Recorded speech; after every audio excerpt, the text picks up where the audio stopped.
You're being tracked online every single day, even when you think you're not. Have you ever talked about something with a friend only to see an ad for it pop up on your phone moments later? It's creepy, right? You might even joke that your phone is listening to you. While that's not exactly how it works, the truth is even more complex. You are being tracked right now, and today we're going to pull back the curtain on exactly how big tech does it. First, let's talk about the most obvious culprits, the apps on your phone and the websites you visit. Every time you scroll through social media, watch a video, or browse an online store, you're leaving a trail of digital breadcrumbs. These are called cookies and trackers. Think of a cookie as a tiny file that a website puts on your device. It remembers who you are, what you've looked at, and what you've put in your shopping cart. This is why you can leave a site and come back later and your items are still there. That sounds helpful, but it gets deeper. There are also third-party cookies. These don't come from the website you're on, but from advertisers. They follow you from site to site, building a detailed profile of your interests.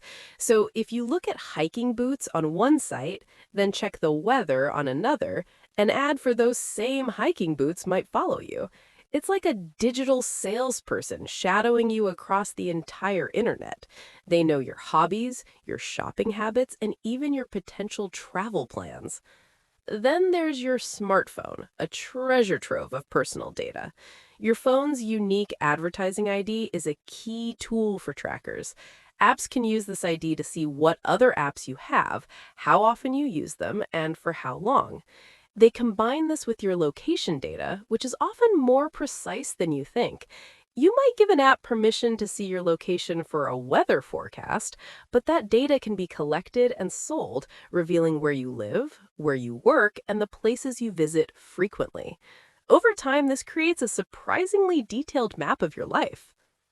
Let's not forget the free services we use every day: search engines, email providers, and social media platforms. The saying goes, if you're not paying for the product, you are the product. When you search for something, you're telling a company exactly what's on your mind. When you like a post, you're signaling an interest. All of this information is collected, categorized, and used to build an incredibly accurate profile of you. It includes your age, gender, location, interests, political leanings, relationship status, and even your potential income level. It's this detailed profile that advertisers pay a fortune to access. They aren't just buying ad space, they're buying you. But how do they connect all the dots? How does your laptop activity connect to your phone activity? This is where data brokers come in. These are companies you've probably never heard of, and they operate in the shadows of the internet. They buy data from various sources: apps, websites, public records, and even credit card companies. They then use sophisticated algorithms to piece it all together, creating a master profile for you that links your different devices and online personas. This process is called cross-device tracking. They can link your phone, your laptop, your smart TV, and even your smart home devices to the same individual, you. Consider your smart devices at home: your smart speaker, your smart fridge, your security camera. They're all connected to the internet and they're all collecting data. What you say to your voice assistant, the groceries you order, the times you come and go, it's all logged. While companies say this is to improve their services, this data can also be used for advertising and other purposes. It's another layer in the massive web of data collection. So, what does this all mean for you? On one hand, it powers the personalized experiences we've come to expect. Relevant ads can sometimes be helpful, and recommendations can introduce you to new things you'll love. But on the other hand, it's a huge invasion of privacy. This vast amount of data can be used to manipulate your opinions and purchasing decisions.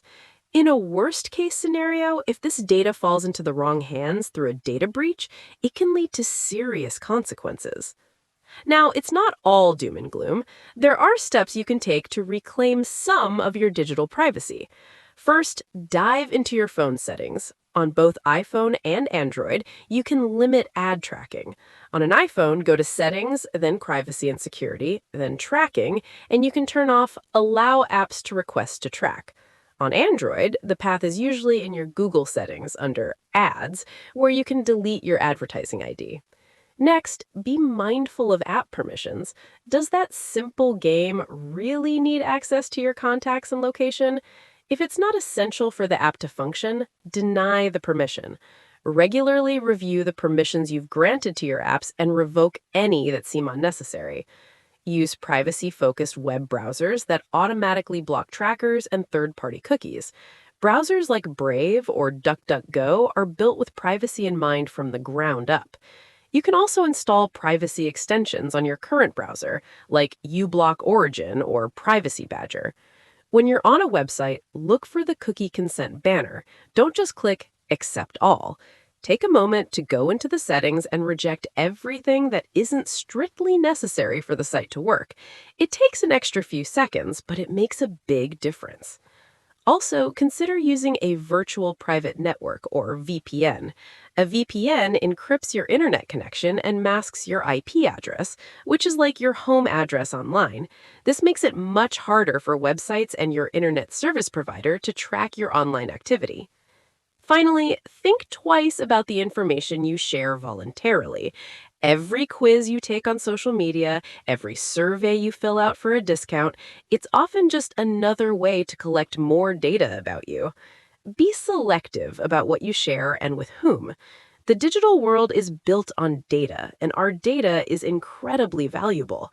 By understanding how it's collected and taking proactive steps to protect it, we can navigate this world more safely and with more control.